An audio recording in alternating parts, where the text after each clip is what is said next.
creation is not the same as innovation and is not the same as maintenance management. There are SharePoint hobby projects. It requires ownership, management, maintenance. We work with some customers that have some fantastic homegrown SharePoint intranets.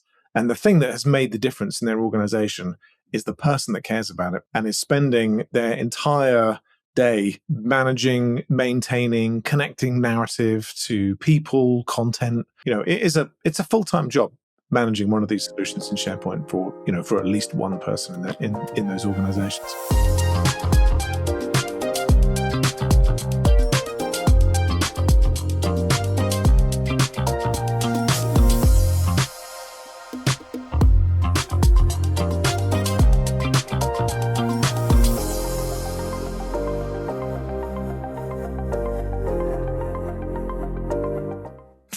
Welcome, everyone, to a new episode of Fresh Perspectives with Java's host and David Bowman, Product Director for Fresh Intranet.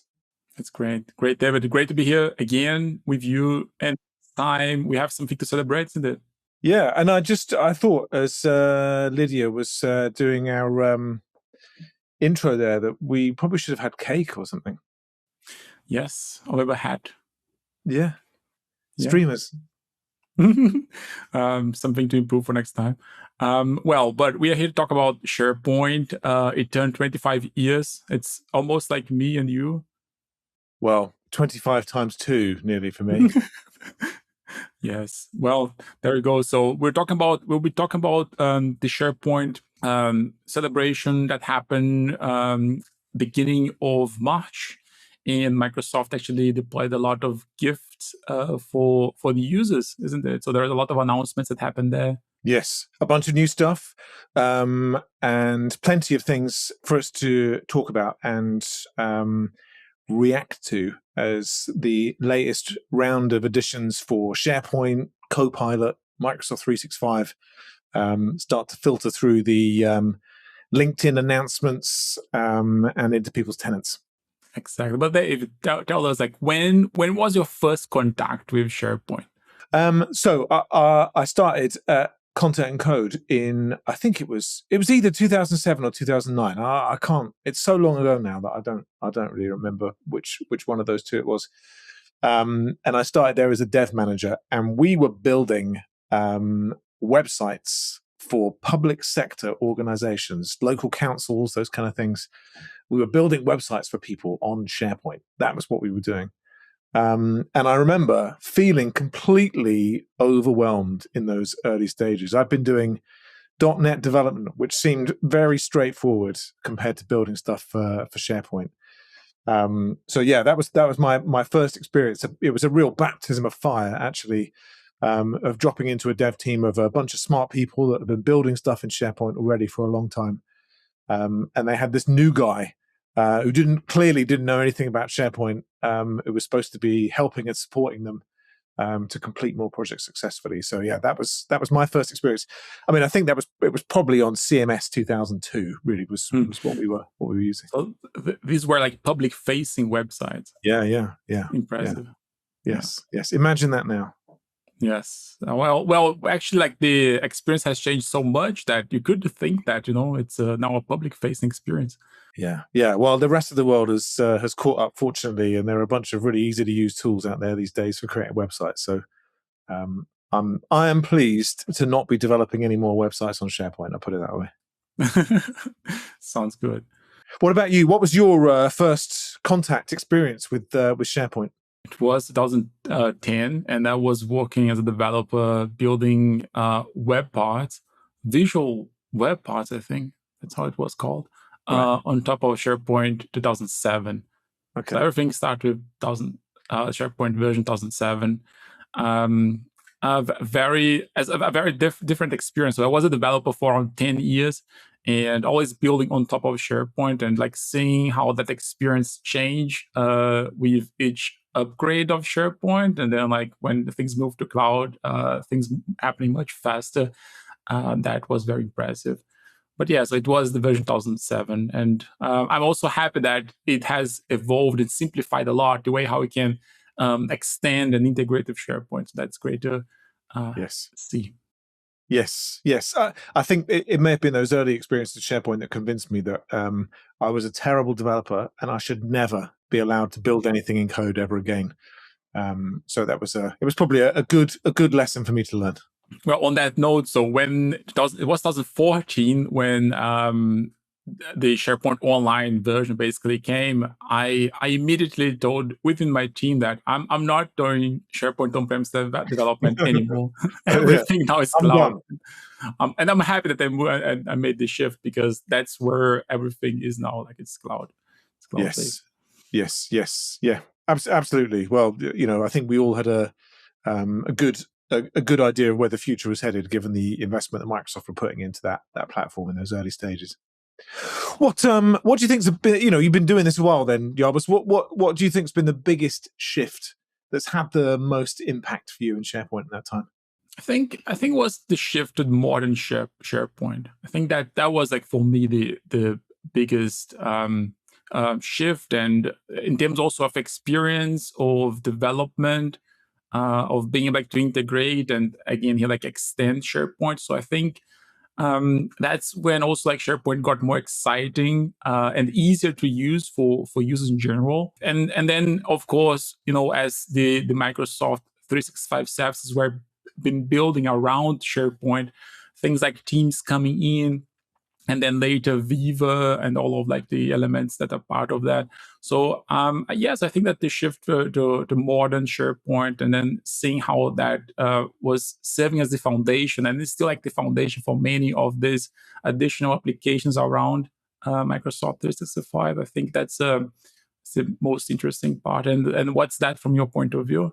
Yeah, well, I think similar. I remember watching the announcement and the launch of communication sites in SharePoint, which was a pretty big deal for us at the time. We had a big investment in Fresh as a sort of classic SharePoint solution up until then. We've been doing a bit of experimentation with sort of modern web parts and that kind of stuff, and I think that was the first time that I really saw the direction that we needed to take with Fresh was going to be real hard alignment with the things that Microsoft were doing in modern SharePoint communication sites. That was it was obvious the direction that we had to move in, because you could see that this was becoming a product that was going to be less and less about technical people building stuff and more about capable, able power users creating and managing resources in SharePoint. It's interesting that you say that, because this is actually how it has evolved over time. Like, it has become less and less technical. It's much easier to extend SharePoint and, like, customize, let's say, like, the view of a list, for example. Yeah. Well, but I think at the same time, it's still an extremely technical product, right? We're going to talk about some of this in a little bit. That in order to maximize what SharePoint provides you, you do need to think like a developer, right? It requires somebody of a fairly technical mindset to be able to get the best out of SharePoint. It's easy to create a site, it's easy to edit the pages, it's easy to chuck a few things on a page and get it to display content. It's a very easy product, I think, to do sort of somewhere between proof of concept and production ready systems. But in order to use this thing at scale for specific workloads, it needs planning. It needs people that are technical to wrangle all of the components together. It's a great foundation, and I think, talking about, like, the foundation, there is a foundational change that Microsoft has introduced now. So with the 25 years, Microsoft dropped a lot of big announcements for SharePoint. One of them is a new experience, the new SharePoint experience, and we're going to cover that a bit in detail now here. Yeah. So give us the outline. What did they say? What did they do? What have they brought? You've been writing about this, so I'm gonna test your knowledge. That's great. Well, yeah. So I put a blog post out there on the Fresh Internet website. We're going to link that in this video here. So basically, the new SharePoint experience is basically a refreshed app bar built around how people work. And this app bar is kind of on the left navigation of the SharePoint experience. So that expands across your entire experience in SharePoint. So it doesn't matter where you are in SharePoint. So in let's say in a learning center or in a different site. So you have that bar following you everywhere. And that bar consists of a few capabilities, right? So there are a few things that you can start or do from there. So the first element is a home button. So what does that button do? So when you click on that, it will basically redirect you to the home site that is configured in SharePoint. So that could be, for example, your internet home site, homepage. Right, so that's how that could be configured. We have then following that button, there is this discover capability or option. So, and discover basically is now a central place. I see that like as a personalized front door for your content. So, which means here that as a user, so that's the place where I can go now to discover content, which means that could be like here from favorite sites, from news here coming from across the internet or SharePoint in general. So it's not just focused on your internet, it's focused on the overall content on the internet.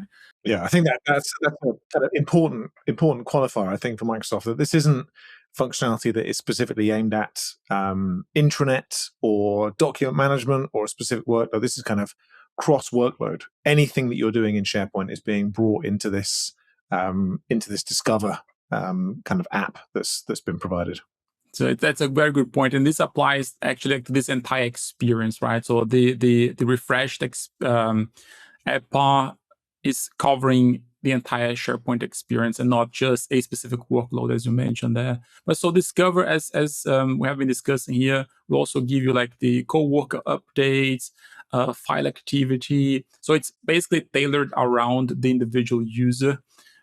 So for an end user, this also means here things that I have saved to read later or documents that I have set as favorites. So that's also the place where I can go and discover, find that content. Following this section, we have the publish part. I think it's a central hub for content creators. So aiming more at that audience, people creating content, because that's the place from where you can start the creation of a news post, of a page in a target site. So you can choose basically where that content should go and be created. And again, irrespective of workloads, this could be, you're creating a set of learning materials or blog posts on a new product launch, not necessarily specifically about intranets. This is content cross workload.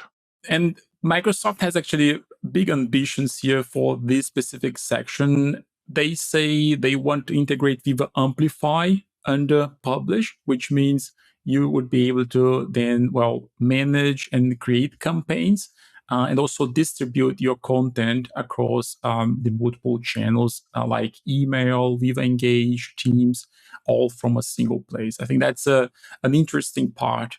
For people like creating content, so that means also you have now an overview of news posts, of pages. You can see what's in draft mode, and then take actions from there. They even show like some level of analytics, so that's built in as well. Following this section, we have the build part, which is here, like, I think for the makers, for people who want to create a new site, a new list, a library, or even an agent. What I like about this section here, and this works very well if you have a Copilot license, you can have an overview of all of the agents that you have created or that you have been assigned or that you have access to, basically. I think this overview was missing from an end user point of view, and you can basically access that now much in a very simple way. So this is making agents available as a resource in the same way that lists or libraries are in SharePoint. Indeed, and it's a great overview. I think that was missing, and people can access that now. So basically, like those are the four elements available now from this experience. And just under this build, we've seen we saw some videos as part of the launch. We've seen some screenshots of using AI to be able to plan and build a workspace in SharePoint, right? Kind of natural language queries of being able to put together a site, add some lists, provision some libraries as part of that, using AI to be able to describe the kind of the workspace that you're creating in SharePoint. And again, I think this adds an even better layer of functionality for people that are creating these kind of workspaces in SharePoint. Indeed. So yes, it is that's the part of AI. So around related to this announcement. So there is also this AI bit. So you cover part of that here. Another change that was introduced is the renaming of the knowledge agent. I think we discussed that in a previous episode. So the knowledge agent is this floating element button on the right corner bottom of SharePoint. And this was now renamed to AI in SharePoint, or SharePoint AI. So that's called now SharePoint AI. I think Microsoft simplifying this stored narrative around AI now. Basically the same capabilities as knowledge agent, but now just with a new name. Yeah, and I think overall, certainly what I can see as someone that's used SharePoint for a long time now, is that this is a really nice improvement to the navigation around SharePoint. Better, improved tools for being able to manage content, workspaces, to be able to see what you're doing in SharePoint. If you're using it a lot, you've got a lot of content and resources in there. This is a really nice enhancement to how SharePoint works. It is. I mean, one thing that I really liked about this new experience, by the way, so this is something you can enable as a SharePoint administrator. You can enable this experience for your users. As a user, you can choose whether you want to keep the experience or not. So there is this opt-out option currently because it's in preview mode. As fresh, well, we are building on top of SharePoint, and it was really nice to see that when we turned on the experience, everything from fresh works. is still working, right? Yes. We didn't have to change anything, and I think that's is a great alignment with the product and how SharePoint works as well. Yeah. Full testament to the team who do a great job of staying in the architecture and the guide rails that Microsoft provides. I think as a vendor on the Microsoft ecosystem, making sure you're in this position to be able to react very quickly to new features, functionality that Microsoft are making available. And I think it's also great to see that if you remain within the supported patterns for extending and build on top of SharePoint, that your solution will just continue working. Right, that's a nice. There was an additional announcement talking about skills in SharePoint. Let's talk about this because I think that's going to kind of lead us on to another topic that we want to talk about today. So a skill is basically a capability that I can give to my AI. It comes from Claude. So Claude is also another AI capability that comes from Anthropic. And so skills is now available also in SharePoint, which means I can give my SharePoint AI capabilities in form of a skill. And when the SharePoint AI is performing a task, it will consider the instructions within that skill to perform the task. And this could be things like creating, uploading documents, renaming files, structuring metadata, adding formatting to lists. These are the kinds of things that can be embedded as skills inside SharePoint. Yes. Yeah. So I was watching some videos about that because it's currently still being rolled out. And it's impressively, it's quite nice to see like how simple it is to use the capabilities. But I think you still need a bit of a technical understanding of what you want to achieve in the end, so you can really take the most out of the capability here, the skill. Yeah, I think if you're again kind of back to that conversation we were having earlier about kind of being someone of a technical mindset, and that has a good understanding of the internals of SharePoint, of the concepts, of the outcome that you're trying to create, as you say. It's those sort of people that are going to get the maximum benefit out of this functionality. I think for people that are or responsible for delivery of a service to their employees, right? A knowledge base, an intranet, and aren't of a particularly technical mindset. There is a fairly steep learning curve, I would say, to be able to make most use of this. This makes sense, yeah. But I think like if we look in terms of internal communications, you could have a skill around validating your content. Like after you have created the page, you could run a skill on top of that content to validate in terms of accessible language, for example. So in this skill, you have like everything described, what categorizes as accessible, and that could be applied like in different terms, like in respect to the content. So that's one way how that could be used on a content basis. What I quite liked about the announcement when it was running at the beginning of the month was the number of times that people from Microsoft referred to it as being a fresh look to SharePoint. There we go. It's an acknowledgement. Yes. I hope that we'd wormed our way in there somewhere. Yes.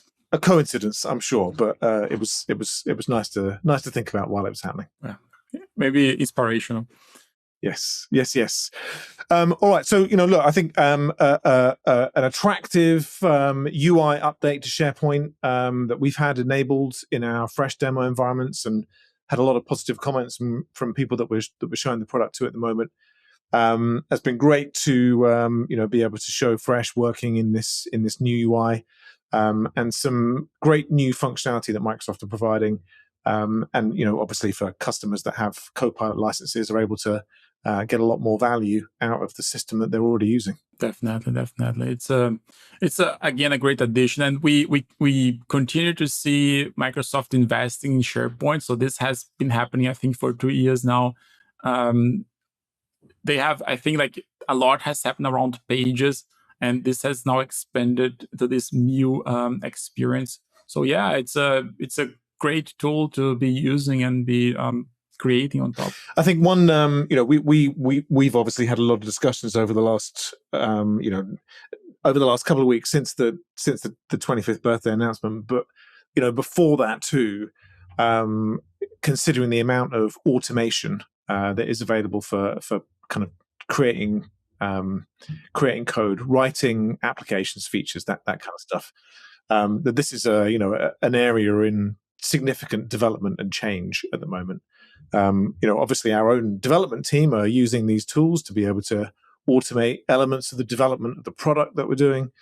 And we were kind of thinking about how far away are we from being able to automate everything in SharePoint, of being able to create an intranet from scratch, using Copilot skills, Claude, open source software. These things feel really tangible at the moment when you listen to the announcements, reading content on LinkedIn, particularly. This seems like an area in a lot of change at the moment. What are your thoughts on this? There's an interesting one. I mean, when you look at all of the possibilities, they are many, and they I think being able to create something has been democratized now, right? So you would need a developer to go and let's start simple, right? Just to create a quick links web part, something that people just want as part of an intranet. Yeah. Now you could create that yourself without being a developer, right? Without knowing how to code. So you could create a web part yourself and make it accessible, visual, having some appeal. You don't need to understand how to develop functionality for SharePoint specifically. These are kind of repeatable patterns that you can get some piece of software to create for you now. And it doesn't stop there, right? So it could be a web part. It could be formatting a list to look like nicer or close like to your requirements. The thing that I think it's consistent, even with in the past, right? So in the past, if you had a team in your organization of developers, you could also build a quick links web part and achieve the same thing. You can do that faster now. So it's the change. Now, is it like an intranet is not just creating these things once, or a software in general? It's not about like spending a few hours and creating something. Is the service that goes around that with that, and the maintenance afterwards. I think it's the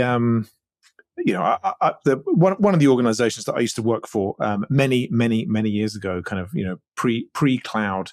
Microsoft had Access databases, right? And we had a person in the organization that was really good at Access, and was automating a lot of manual processes, moving paper-based systems into computers, and they built an absolutely comprehensive system and reporting using Access, and it was great, right? It was exciting. It was really good to look at.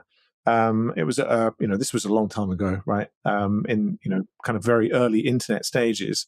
And the idea for the organization at the time to be able to automate a lot of these processes in this way was kind of mind-blowing, right? The problem was this entire system was reliant on this one person's knowledge and experience. And when they were no longer able to manage and update the system, this became really challenging for the organization that now had this, what was now a legacy of very specialized, very bespoke systems. And, I think we've seen these same problems continue on, right? As you say, if you have a team of people that can create web parts and understand how to build stuff in SharePoint framework, it's possible for people to create some level of components, to do some customizations, to put together the system that, on some level can feel a bit like an intranet. The challenge comes afterwards, right? Usage, new functionality, people move on, being able to sustain it, grow it, manage it.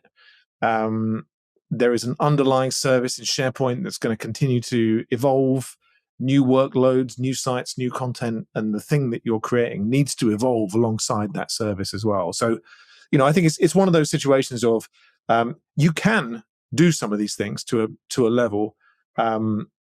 Whether you should or not remains the question. I mean, just as a random example here, I have created many applications now using Claude that, I created that for fun. I used it a few minutes and then I stopped that, right? So you can do similar things right now. You could create a web part, you could format a list. So if you don't have someone who take ownership in your environment, to take care of that application that they have created and keep maintain that over time and own it, so then this will not be sustainable. Because that's what the vendor will. That's the role of the vendor here. So first of all, helping you get started, achieve your launch deadline, and structuring and deploying the project. Train the people who will be using this solution, and then also keep maintaining and evolving that over time. So if you can provide the same services within the organization, then of course you can replicate that. But it doesn't work the same way as just spending a few hours creating something. Yeah, creation is not the same as innovation, and is not the same as maintenance management.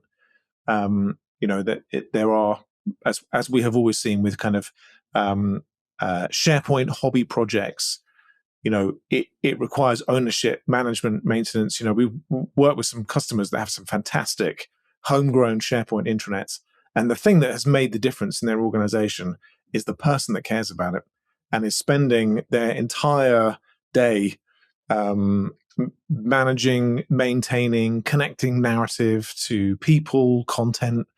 It's a full-time job managing one of these solutions in SharePoint for at least one person in those organizations. Definitely. So I think as we've talked about on this podcast numerous times with people from Microsoft and others about the kind of continuing role of third-party products and services in this market, particularly And I don't think that there's been any launch or announcement that I've seen that has removed the need, for an intranet or something that creates a workload like intranet inside of SharePoint. I agree with you. I think as we have just said here now, right? So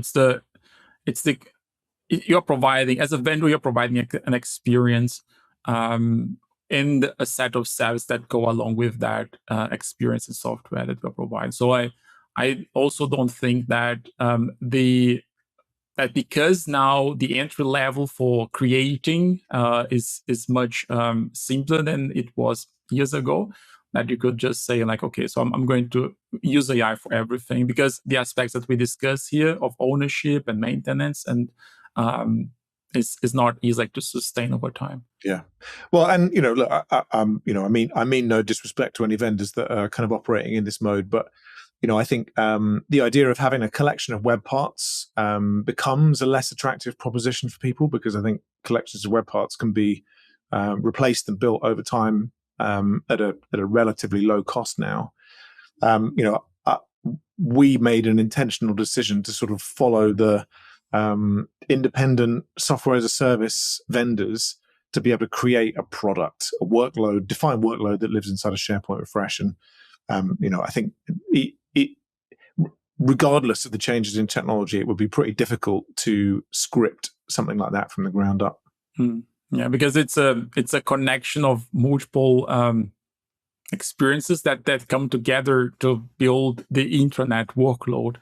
Right, that's how it ends. So if we think of our solution, so it starts. I like this aspect of the content creation, because we have like a content creation wizard that's a guided experience that goes like to an editorial calendar where you can see like an overview of the content. So everything is connected then to analytics, to content governance. So it's like this entire connected experience that you provide to people. Yeah. Well, look, I'm sure we'll be back on this topic in coming episodes and podcasts. And I think that it's valid to say that it's much easier, faster to create high quality components without needing an extensive team of developers these days. But I think kind of building a cohesive experience is something that still needs a relative investment from a vendor. Definitely, I agree. How do you see SharePoint further developing, Yarbus, if you were kind of casting your mind forward to the next 3 years, without fixing you to a bunch of predictions that you're going to be held to? What's your view about how this is all going to change? I think the Microsoft's investment on AI will continue. Because that's how Microsoft currently is set up, right? So there is a big push for extending the areas of Copilot, so where Copilot is active and play a role. So I believe this will become more normal, and I don't know. So one thing we didn't mention, so maybe plays a role here. Microsoft has also introduced a new license type, the E7 license. So what is an E7 license? So it's basically an enterprise license that gives people AI access. So AI Copilot is now bundled into the E5 license. So they call it E7. It comes like with other benefits as well. It has like a cheaper pricing compared to everything that you would have to pay separately. So you have now an AI-powered user. So I think Microsoft wants to increase AI adoption. They are simplifying the licensing model, and we will see AI more accessible and available to users in SharePoint. I think that's how it's. So in terms of how this all unfolds, I think it's hard to say, but I like and to think that they will continue investing in SharePoint and keep extending the experience the same way as they have done now for the past 2 years, so that when we come to celebrate 30 years of SharePoint, we have still these exciting things to talk about, and also for me to write about. Or it will be our agents will be talking to each other on the podcast instead. We'll be surplus to requirements by then. I think that this is a very interesting thing there, because I think that what in this age of AI, what people want in the end is the real connections and like the human to human interactions and the value that they can get from others' experiences. And I think that's something that we can provide on a podcast, or when you are kind of writing a blog post or LinkedIn post where you are conveying kind of your experience. So I hope that it's and I know you are joking, but I think that's the value that people get from really listening to people's experiences, and I think that's what we humans will want to have, regardless whether we have tons of agents and robots walking around and doing things digitally. But how is that from your point of view? Well, yeah, look, I think as far as kind of SharePoint further developing digital employee experience, I agree with everything that you said. I think you can see that the investment in AI as a technology, the investment in Copilot as a platform for people to use, isn't slowing down. It just it gathers more and more pace. I think things like Copilot tasks and the skills in SharePoint provide some really new, exciting options that help individuals be able to get some of the more boring bits of their jobs done. The moment that I can have my agent do my iHasco training for me, the better. And reclaim the time that I spend on that to more productive endeavors would be great.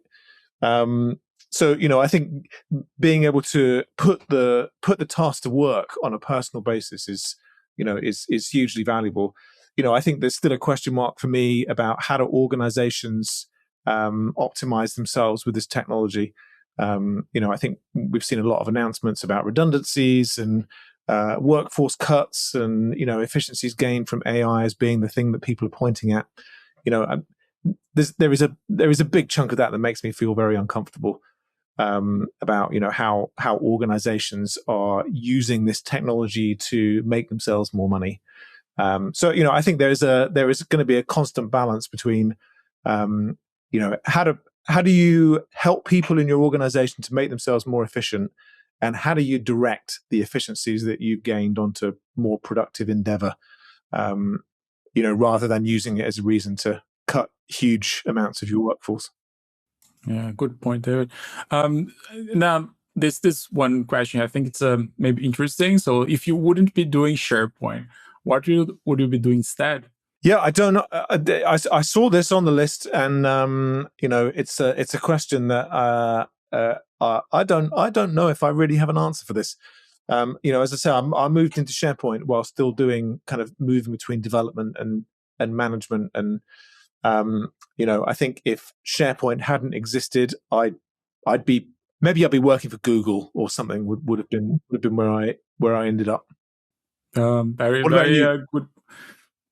Well, I had during my experience working in the Microsoft SharePoint space for the last 15 more years, I had a phase where I had to work for a company where Microsoft 365 wasn't focused, right?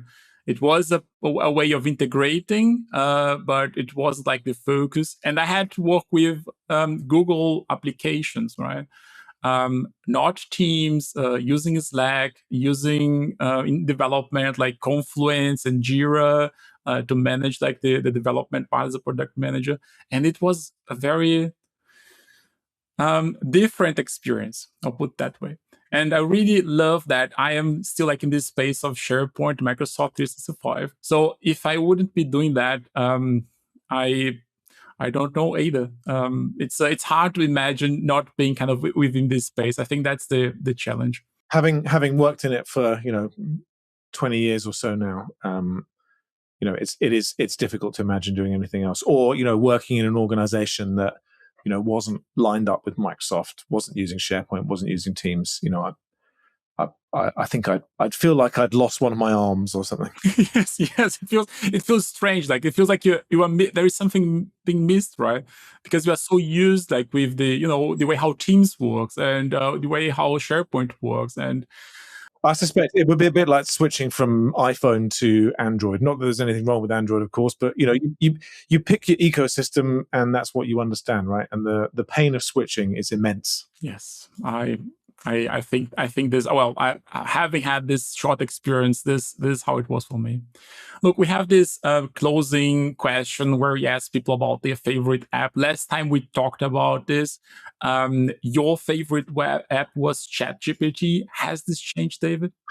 Has this changed? Well, I think I, like many others, have been experimenting increasingly with Claude. I mean, I would say I'm probably at a 50-50 usage between those two things now.